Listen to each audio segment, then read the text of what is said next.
Bueno, luego ya entramos en las funciones.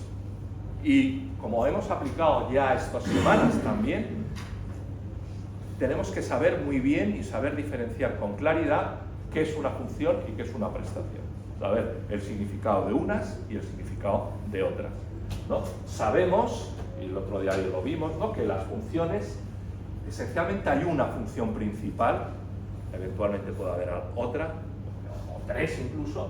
Sin embargo, que las prestaciones las deben de cumplir todos los elementos constructivos.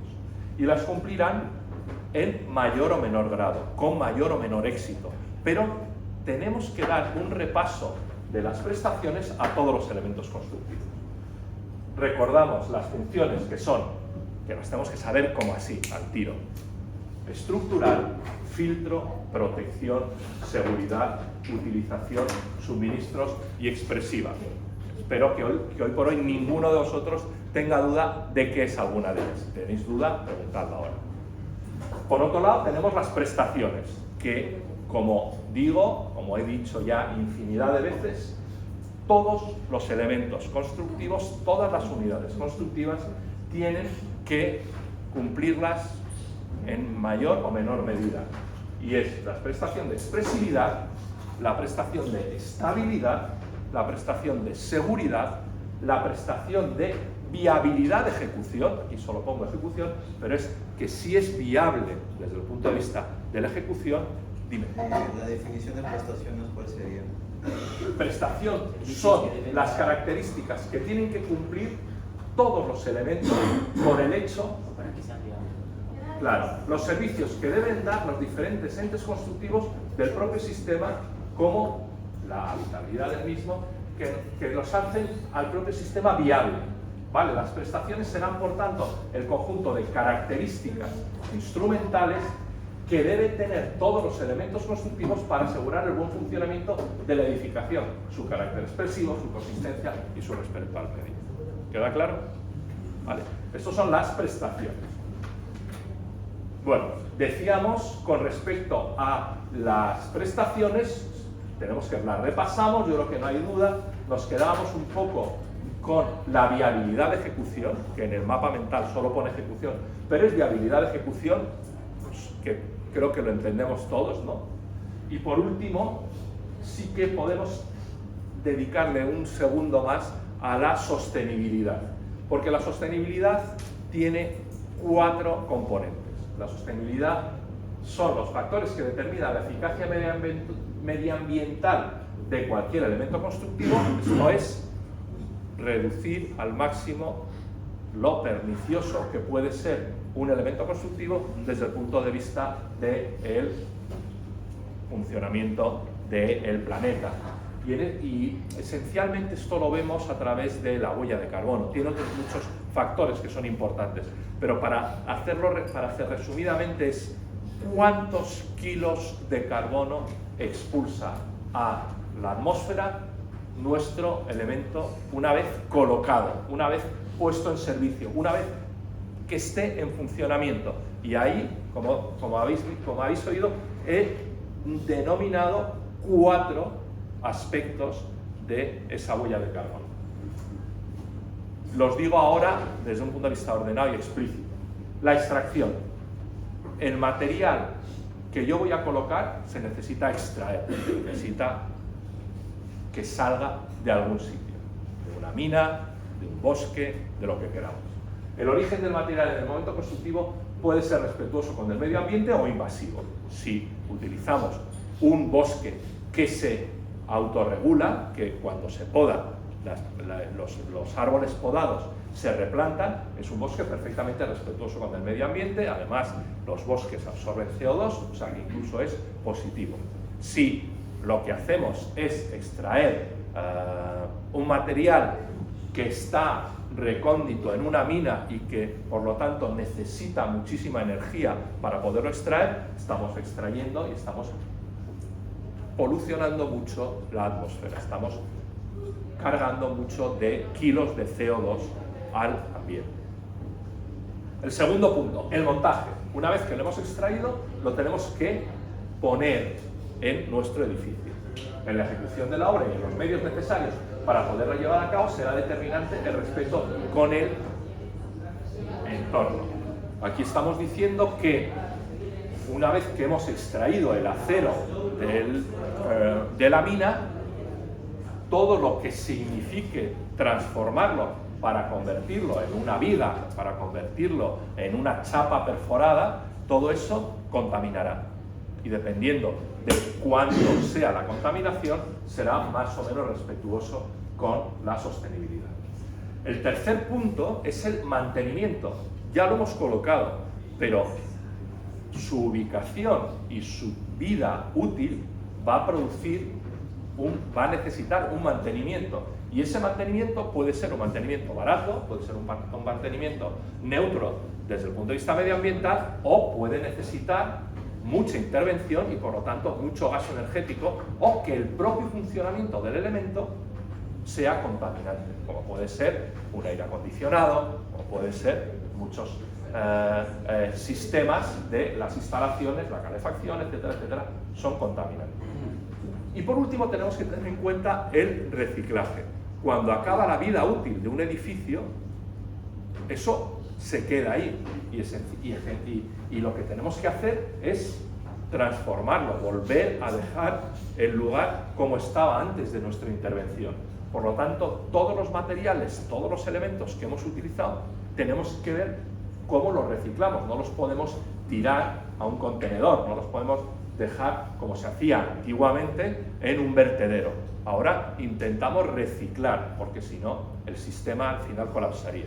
Bueno, los 4 puntos dentro de la sostenibilidad serán esenciales a la hora de entender cómo conseguimos esta prestación, una alta puntuación a esta última prestación.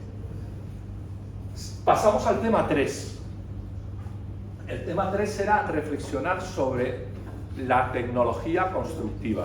Y aquí es importante tener claros los conceptos. Ya sabéis que soy muy insistente en que si no tenemos muy claros los conceptos, el desarrollo argumental luego se quiebra, ¿vale? Tenemos que tener muy claros los conceptos primeros, los conceptos primitivos, los conceptos en los que luego se asienta todo el argumentario del tema. Y aquí los conceptos en los que se asienta el argumentario del tema son esencialmente qué es ciencia, qué es técnica y qué es tecnología. Volvemos a ver el mapa mental, hablamos del conocimiento científico sobre qué es la ciencia, tenemos que saber qué es la ciencia, qué significa... ¿Sí? ¿Estabas con...? Vale. ¿Qué es la tecnología? ¿Qué es la técnica? La técnica no es otra cosa. ¿Qué es la ciencia? Tenemos claro que la ciencia es el conocimiento exacto, el conocimiento objetivo, el conocimiento de los fenómenos esencialmente físicos con absoluto rigor, con absoluta seguridad experimental. ¿Esto qué quiere decir? Si yo os hago un examen a Fernando y le pregunto 20 veces una pregunta, un día me la puedo responder bien, otro mal, otro... Si yo tiro mi móvil al suelo, el 100% de las veces va a tardar 0,73 segundos en caer. ¿Vale? La ciencia, los experimentos siempre producen la misma respuesta. En otros apartados de la realidad eso no se produce. Por lo tanto, con la ciencia podemos estar seguros de lo que es así, es así. Y cuando aplicamos la ciencia al mundo, cuando aplicamos la ciencia a la transformación del mundo, es lo que hablamos de técnica. ¿Vale? La técnica es la ciencia aplicada a la realidad. Si yo tengo una viga metálica y yo he calculado que esta viga metálica aguanta 100 toneladas, la puedo poner en 15.000 sitios distintos que me va a aguantar 100 toneladas. ¿Entendemos esto? Esto es la aplicación de la ciencia, de los conocimientos absolutamente rigurosos a la realidad. Eso es la técnica. Y la tecnología, hablamos de una sofisticación. La tecnología es la ciencia de la técnica. Es cuando ya no estamos hablando de principios físicos sino que estamos hablando de la propia realidad cuando aplicamos principios científicos a la propia transformación de la realidad, hablamos de tecnología, ¿vale? Es como sofisticar el argumentario. Bueno, dentro de este tema ya de la tecnología constructiva, seguimos hablando de una serie de conceptos que tienen que estar claros, como digo, y empezamos con el de, sobre todo, vamos, después de las prácticas constructivas, la técnica aplicada a la arquitectura, hablamos de la estabilidad, que por otra parte ya habíamos visto en el tema 2, pero ahora vamos a desarrollarla más. Antes decíamos que la estabilidad era una prestación, ¿no? Cualquier elemento, por lo tanto, como es prestación, hablaremos de cualquier elemento.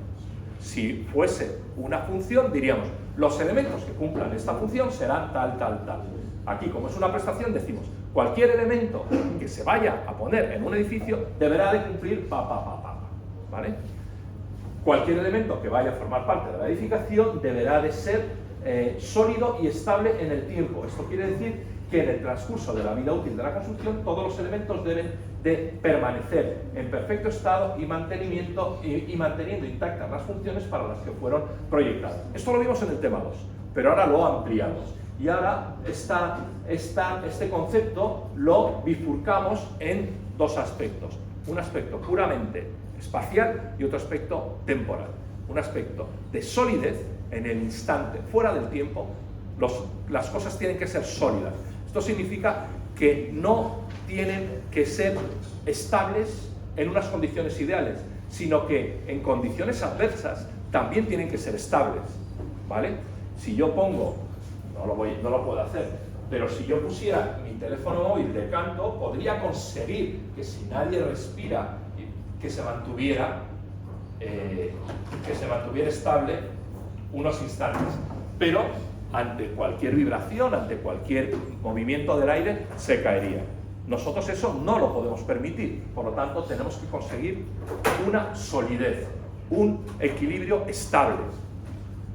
El segundo término tiene que ver con el tiempo. Ya no estamos hablando solamente de que sea estable y que sea seguro en el momento de su construcción, sino que en la vida útil de un edificio, que solemos calcularla para acabados de 10 años y para elementos estructurales en 50 años, sea perfectamente estable, ¿vale? Y esto es importante que lo tengamos claro y que seamos capaces de movernos con sofisticación por la bifurcación conceptual que aquí se plantea. Bueno, luego hablamos de los agentes que condicionan la estabilidad, muy importante el agua. Sabéis que el agua es el elemento atmosférico más pernicioso para la arquitectura. Tenemos que saber por dónde se mete y, sobre todo, lo más importante es cómo combatirlo. Y sabéis que insisto mucho en que de las dos maneras de combatirlo, la impermeabilización y la rápida evacuación, la más efectiva es la rápida evacuación. Bueno, seguimos viendo elementos perniciosos como el vapor de agua, también muy importante, el agua helada, el hielo, y aquí el concepto de la dilatación anómala del agua que explicamos con detenimiento es esencial. ¿Lo segundo qué es? ¿El qué? Lo segundo. Lo segundo, estas son unas piezas, claro, esto es una prueba de laboratorio, que cogemos una piedra, cualquier tipo de piedra, la metemos en agua durante 1 hora y la congelamos. Y como esa piedra depende de del agua que haya absorbido, reventará y se disgregará o no. ¿Me explico? Sí. Imagínate que es una piedra superporosa, que es una arenisca. La meto en agua 1 hora y meto a la vez un mármol. Meto los dos. Los congelo, por lo tanto, a menos 4 grados. Por lo tanto, el agua dilatará. ¿Cuál se romperá? La arenisca. La arenisca, la que más agua ha absorbido. ¿Por qué más agua? Claro, porque tiene mucha más agua dentro. Y esto es una prueba de materiales, en este caso piedras, que se meten para ver si aguantan la heladicidad, ¿vale? Porque si yo quiero poner un tipo de piedra en Burgos o en zonas donde hace mucho frío, voy a tener que hacer esta prueba. Porque si no, va a llover, las piedras van a absorber el agua, va a helar y la piedra se va a romper, se va a disgregar. ¿Vale? Bueno, seguimos pensando estos agentes naturales que van a condicionar la estabilidad, como es el caso del Sol, que es importante, los cambios de temperatura continuos, otro factor fundamental de la arquitectura. Imprescindible entender que las contracciones y las dilataciones causadas por los saltos térmicos son muy importantes a la hora de conseguir una estabilidad en los edificios, sobre todo porque están muy vinculados, están muy vinculados a las mini roturas y que esas mini roturas generen puentes de agua. Si un elemento, por los mínimos cambios de temperatura, al final genera una pequeñísima fisura, por esa pequeñísima fisura se empieza a meter el agua. Y al meterse el agua, empieza a hacer cada vez más grande la fisura.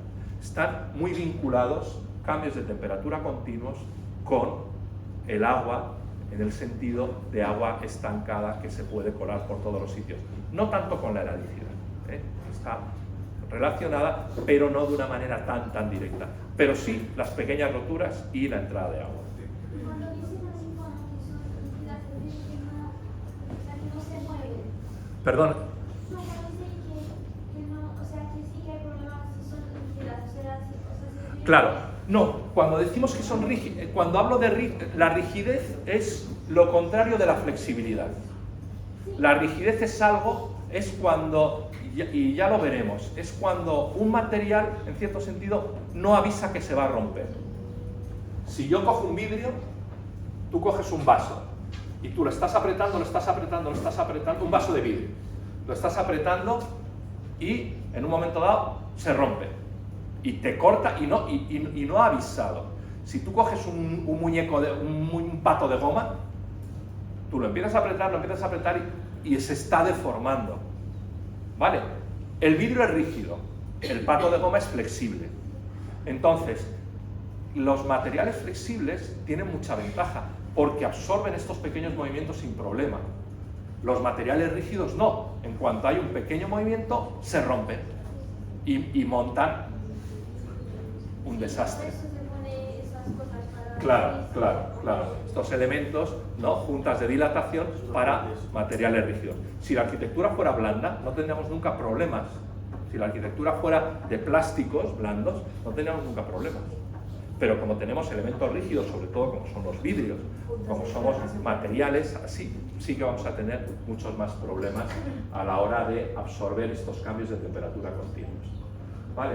Bueno, otros elementos naturales que son importantes, pero no los desarrollamos tanto, la utilización, y entramos en los productos. Muy importante también entender que hay unos productos que no tienen forma, otros que sí tienen forma, y dentro de los productos que tienen forma, hay unos que se hacen in situ. El concepto de in situ ya todos lo sabemos manejar con bastante maestría.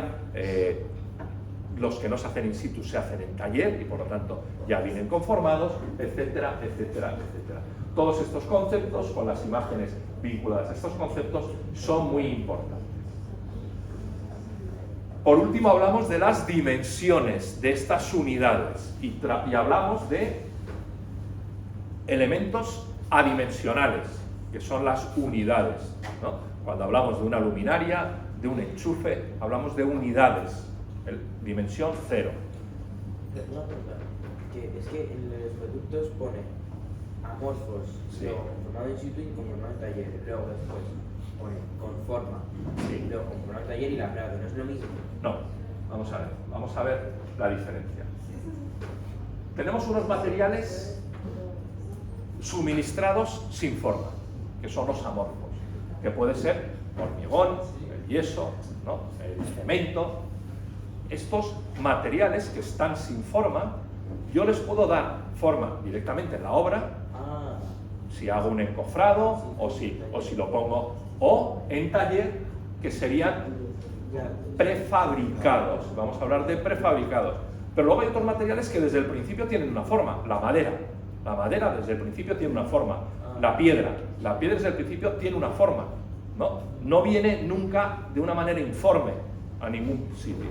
Y se pueden trabajar, porque aunque ya tengan una forma de principio, se pueden trabajar tanto en taller como in situ.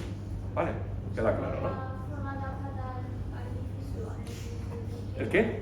No digo que es como la forma definitiva. Exacto, la forma definitiva se puede dar en un sitio o en otro. Pero la diferencia es que uno nace informe y el otro que no deforme.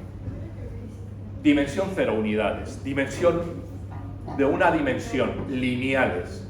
Todos los elementos que vienen lineales, cables, conductos, tuberías, etcétera, etcétera. 2 dimensiones, planos, ¿no?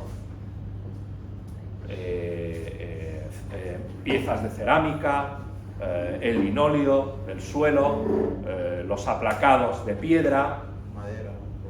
aplacados de madera, pero la madera también puede venir en una sola dimensión, si son vigas, ¿no? O incluso puede venir en 3 dimensiones, ¿no? Dependiendo de cómo se haya conformado. Vigas son una dimensión. Vigas es una dimensión, sí. Aunque en unidad son 3, todos serían 3, pero prima una sola dimensión, ¿no? Pilares también. Pilares también. Pilares también. Sí, cuando hablamos del acero laminado, hablaremos de elementos de una dimensión. Hablaremos de metro lineal por... Esto está directamente heredado de la definición en obra.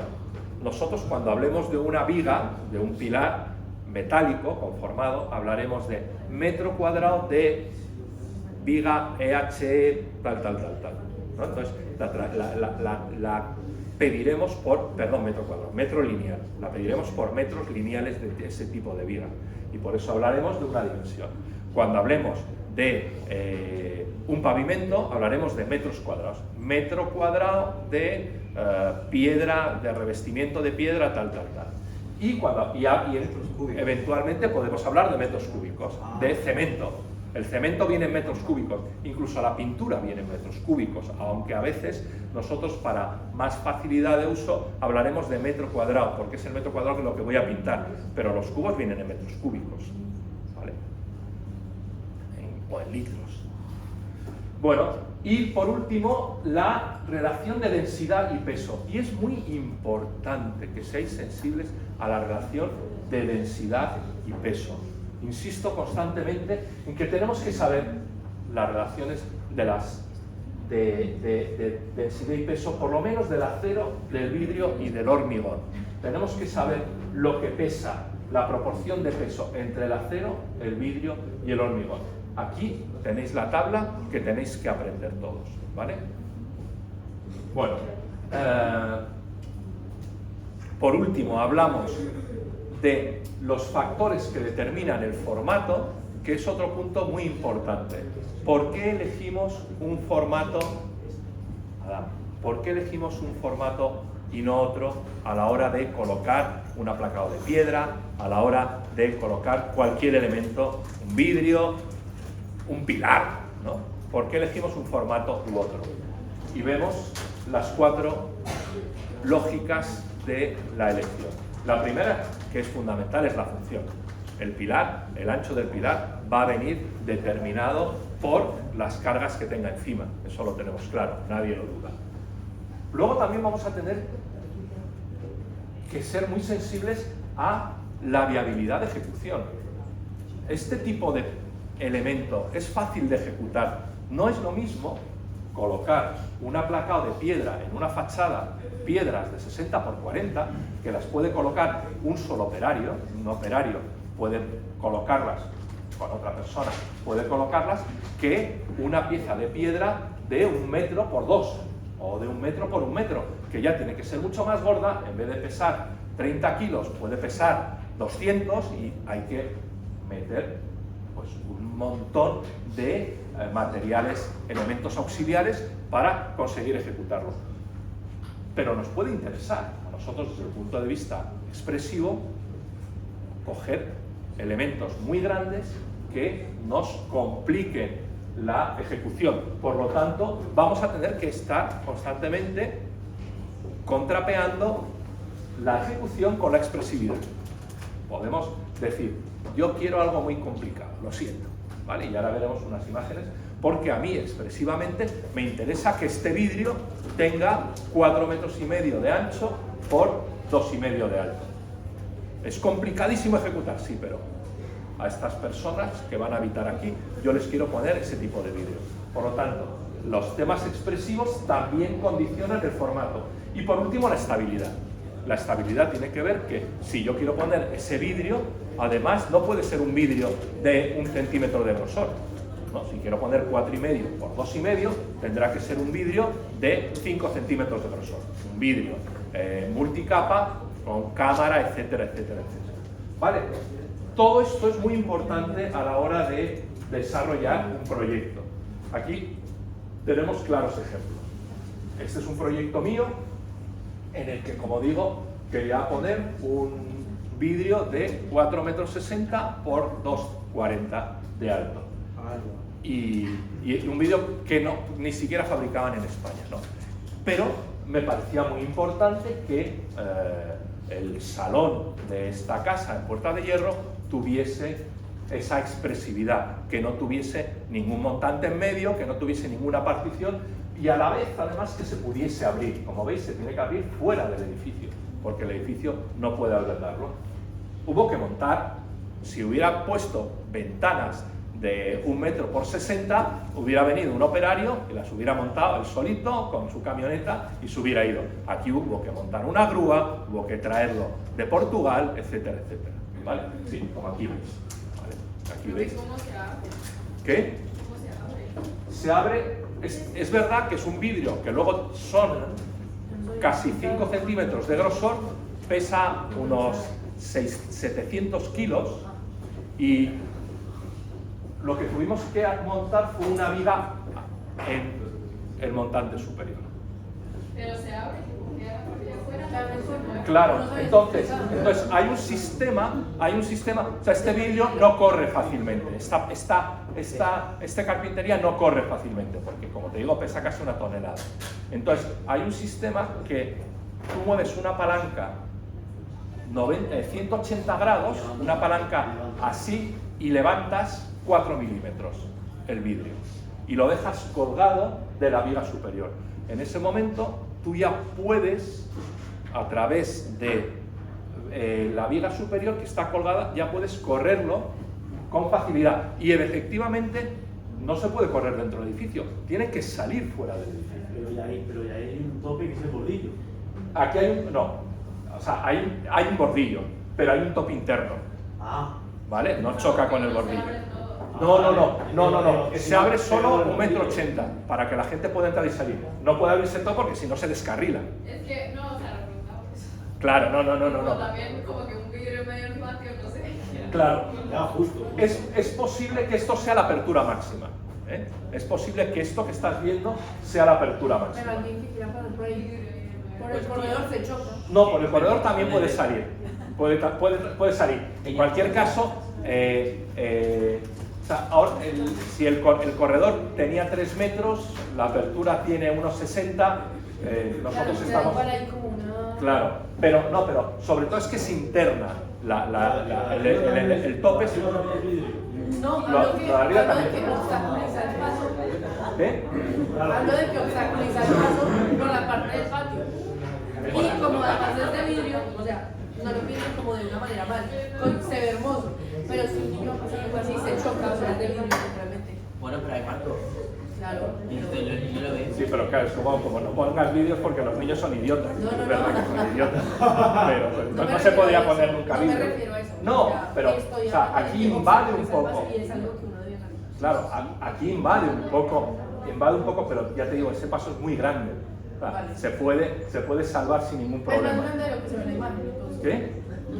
Es más de lo que puedo observar. Bueno, en la es que en la imagen se ve, o sea, en la imagen a lo mejor engaña, pero en la imagen se ve que aquí hay 1 metro, 1 metro y pico, 1,5 metros. Sí, sí, no hay problema ahí. No hay problema. Eso, no, hemos tenido otros problemas, pero eso es el mismo. Bueno, seguimos viendo ejemplos, que no es el momento. Y pasamos al último tema del que... No. Espérate. Así es salta el 4. Es que como no me deja... No, hay que...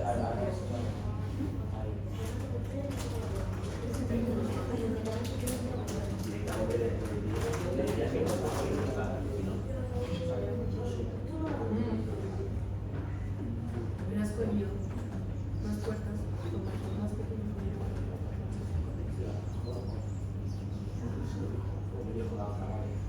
Bueno, efectivamente, entramos en el tema 4, la construcción como proceso. Y tenemos que tener muy claro el orden general. Lo hemos hablado muchas veces y es algo muy importante. El orden general con esos 4 factores. El esqueleto autónomo, instalaciones renovables, versatilidad espacial y cerramiento independiente. Que como sabéis, lo hemos visto en el tema 4 y lo volvemos a ver en el tema 5. ¿Vale? Aunque el tema 4 esencialmente nos centramos en el orden parcial y es en el montaje. En el montaje y en las uniones. Hay que saber muy bien qué es cada unión, dónde estamos con cada unión, si es solidarización, si es fijación, si es química, si es mecánica, si es física, si es adherencia, etcétera, etcétera, etcétera. Todo esto lo tenemos que tener muy, muy claro, ¿vale? Las 4 no las voy a repetir porque las he repetido hasta la sociedad, pero son importantísimas. El concepto de orden de montaje. La idea de prefabricación es importante saberla, pero no es relevante. Y luego ya empezamos con todo lo que tiene que ver con la unión, que es vacilar, solidarizar, vacilar, que forma parte de la base, básico, vacilar, vale, perdón. Ah, vale. Vale, vacilar con S, no vacilar con Z. Sí, sí, sí. Solidarización y fijación. Sabéis que son los 2 aspectos que pueden tener las uniones, ¿vale?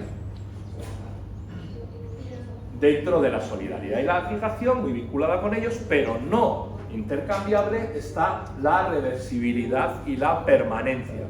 Conceptos que hay que tener también muy, muy, muy claros. Eddie. ¿No se puede dar la vuelta? ¿Qué? ¿Que no se puede dar la vuelta? No se puede dar la vuelta, claro que no. Venga, mira para adelante.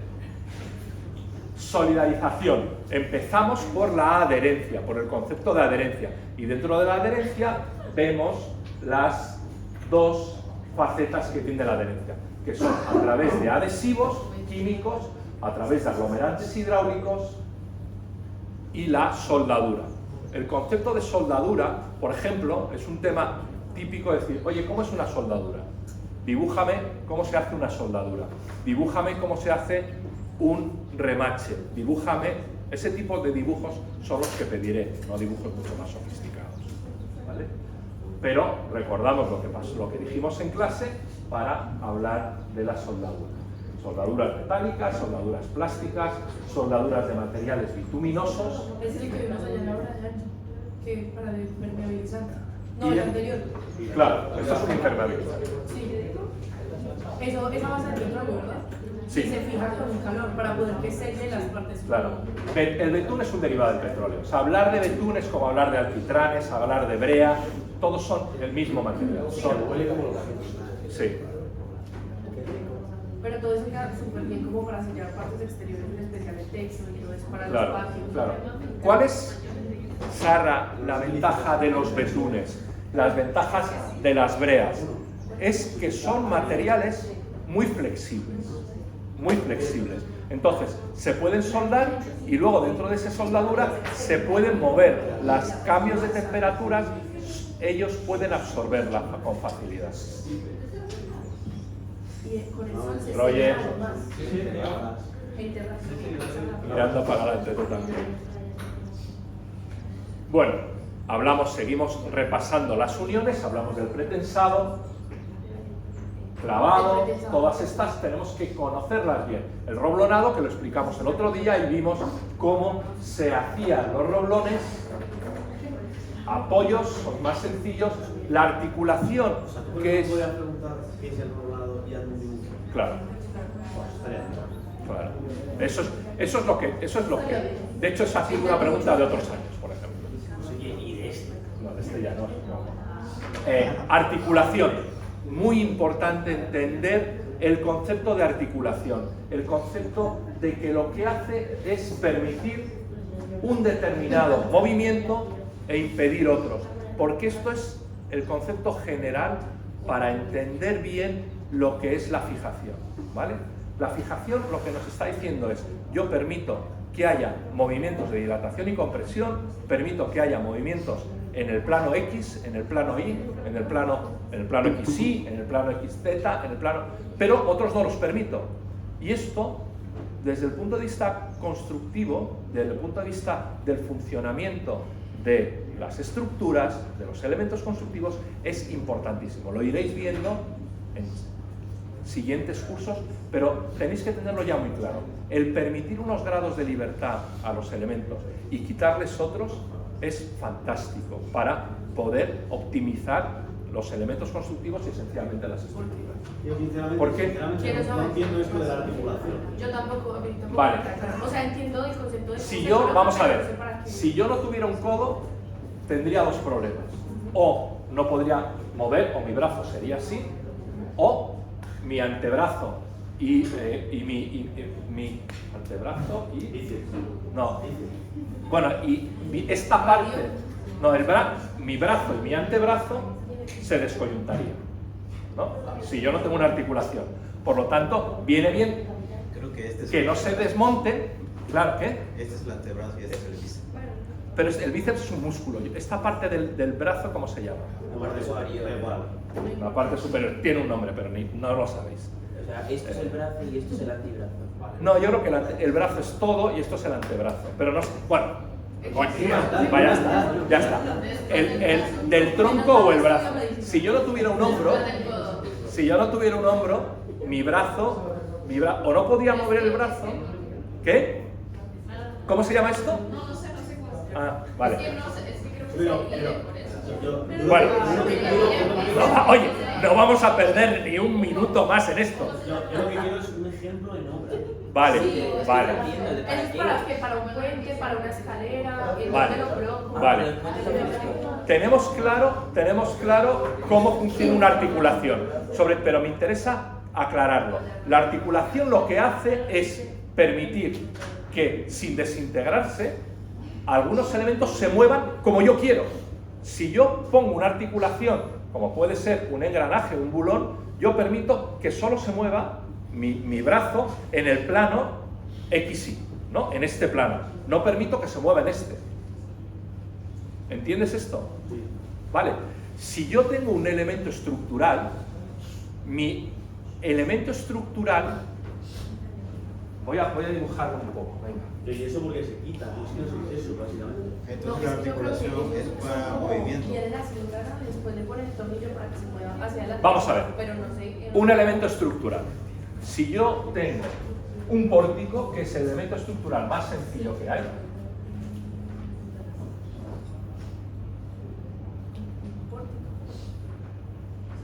esto es un pórtico. Una puerta, dos pilares, una viga. Esto se llama pórtico, ¿vale? Este pórtico, cuando tenga carga, va a tener una carga superior.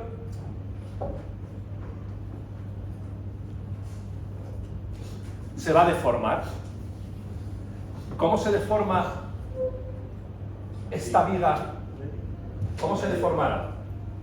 Así, ¿no? ¿Vale? Y aquí se produce el primer elemento importante. Si esta esquina, la esquina de entre viga y pilar, es rígida, ¿no? O sea, es un elemento rígido, ¿qué va a hacer? ¿Qué va a hacer el pilar? deformarse en consecuencia. ¿No? Se deformará así. ¿Estamos de acuerdo? ¿No? Porque esta esquina, técnicamente este nudo, si yo hago así, mis dedos gordos se abren. ¿Vale? Por lo tanto, va a estar funcionando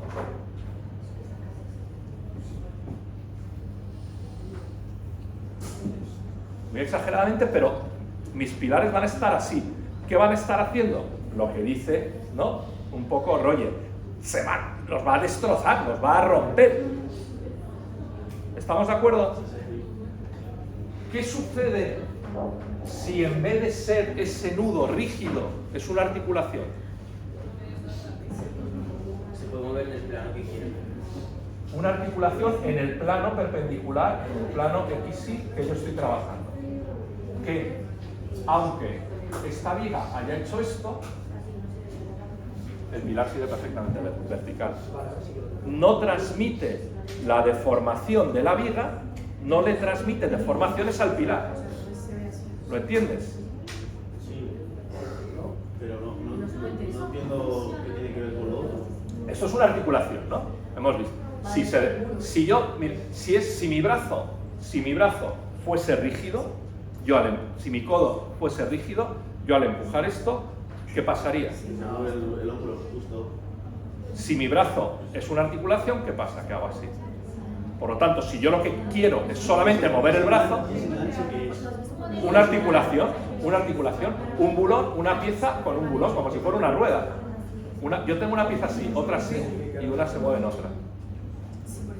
¿Vale?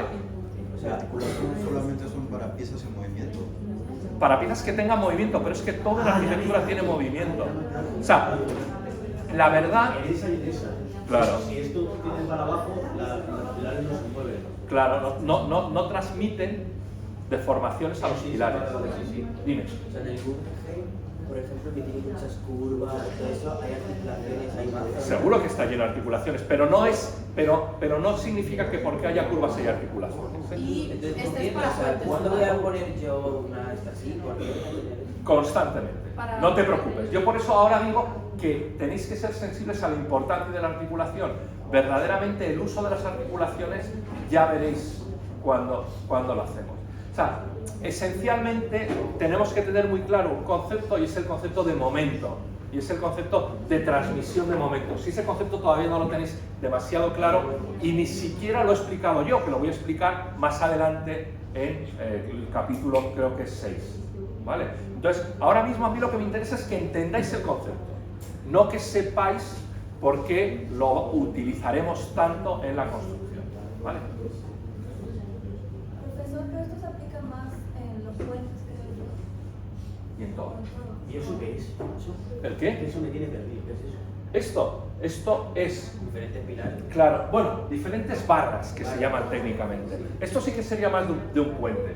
Serán diferentes barras de triangulación de puentes en los que dejamos que las barras no transmitan momentos. Es que, insisto, lo vamos a ver en el capítulo 6 y es un tema que forma parte de la asignatura de estructuras, ni siquiera forma parte de la asignatura de construcción. Pero es importante que entendamos el concepto de articulación, porque muy vinculado al concepto de articulación, como sabéis, está el de aprisionamiento, que es básico, y el de clipado, y por último el de acoplamiento, que es el con el que se hacen hoy por hoy las envolventes, las fachadas de muchos edificios. Dime.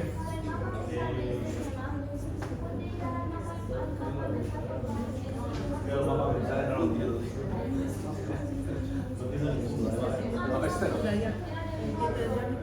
Del anterior, ¿verdad? Me decías. Con estas, aquí están las estrellas estas. Es que yo no le acuerdo. Dime. Silencio. Sí, están muy vinculados, están muy relacionados los conceptos de solidaridad y fijación con los de reversibilidad y permanencia. Están muy relacionados, pero no son intercambiables. ¿Vale? Tenemos que entender los matices en los que una cosa es solidarizar, y es verdad que la solidarización vincula a la permanencia, y otra cosa es lo reversible y lo permanente. Son conceptos que están relacionados, pero que no hablan exactamente de la misma entidad desde el punto de vista, ¿sabes? No, o sea, yo estoy diciendo, a ver, yo estoy diciendo que solidarizar una... Voy a cerrar porque es que hay un sonido de fuera. Estoy hablando que la reversibilidad y la permanencia es un hecho consumado del resultado de una unión, por lo tanto, es la consecuencia de una acción, y sin embargo, solidaridad y fijación son acciones aplicadas a materiales. Conceptualmente no es lo mismo, aunque están muy relacionados, porque el resultado de la acción de solidarizar va a ser, en muchísimos casos, una unión permanente, y el resultado de una fijación, en muchos casos, va a ser una unión reversible. Pero hay un elemento en el que no está tan claro, por ejemplo, el clavado. Si yo clavo un clavo, estoy haciendo un elemento, en principio, permanente, pero es ambiguo, porque ¿y si yo desclavo y son dos maderas y recupero las maderas? Entonces, ahí donde te mueves con ambigüedad, el concepto de reversibilidad y permanencia es clarísimo. O lo quito o no lo quito. Sin embargo, hay fijaciones que pueden ser permanentes o pueden ser reversibles. ¿Vale? Entramos, si no me equivoco, ya sí que en el capítulo 5. Y en el capítulo 5 es muy importante que entendamos la relación entre el orden general con los sistemas. El mapa mental del capítulo 5 es esencial. Nosotros tenemos que saber relacionar el esqueleto autónomo con los sistemas estructurales. Y tenemos que conocer muy bien el nombre de los sistemas estructurales. Tenemos que saber muy bien que la cimentación, hay una cimentación profunda, una cimentación superficial, que hay unas estructuras aéreas que son estructuras aéreas verticales, estructuras horizontales, estructuras compuestas planas, estructuras tridimensionales, etcétera, etcétera. El relacionar el orden general del edificio con los diferentes capítulos de obra va a ser muy, muy importante para el examen. ¿Se han dicho relacionar cómo? El sistema general, el orden general del edificio, estos cuatro elementos, esqueleto autónomo, tal, con las partes de obra, con los capítulos de obra. Sistemas estructurales, sistemas de cerramiento, sistemas de definición interior y sistemas de acondicionamiento. Y dentro de esos sistemas tenemos cimentación, estructuras, cubiertas, fachadas, particiones, todo lo que se ve durante el capítulo 5. ¿Podría explicar, por favor, quién se trata de los elementos ciegos? No entiendo muy bien la fachada desde un punto de vista global se compone, se compone de dos partes. De una parte ciega, que es la parte opaca, que es la parte de la envolvente, como puede ser el peto de debajo, y de otra parte hueca, que es donde están las ventanas, donde está el vidrio. Entonces, está compuesta de dos partes, como digamos desde un punto de vista muy general: lo ciego y lo transparente. Los elementos ciegos como la parte interior de la fachada sería, No, la fachada es exterior e interior. La fachada separa un exterior y un interior. Y dentro de esa fachada única hay una parte que está formada por ventana y la parte que no son ventanas es el elemento ciego. ¿Vale? Bueno, repetimos esto que ya vimos en el capítulo anterior y luego empezamos, como digo, con los capítulos de obra, que los tenéis que conocer, que tenéis que saber el movimiento de tierras, qué unidades hay en el movimiento de tierras, las cimentaciones, saber, como hemos visto, las cimentaciones la cimentación en losa, la cimentación de zapatas y la cimentación en pilotes. Nosotros aprendemos el mapa y eso está bien.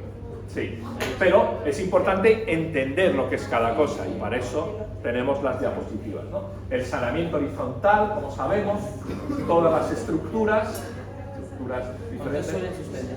¿Qué? ¿Cuántos suelen suspender? Depende. Muchos o pocos. Muchos.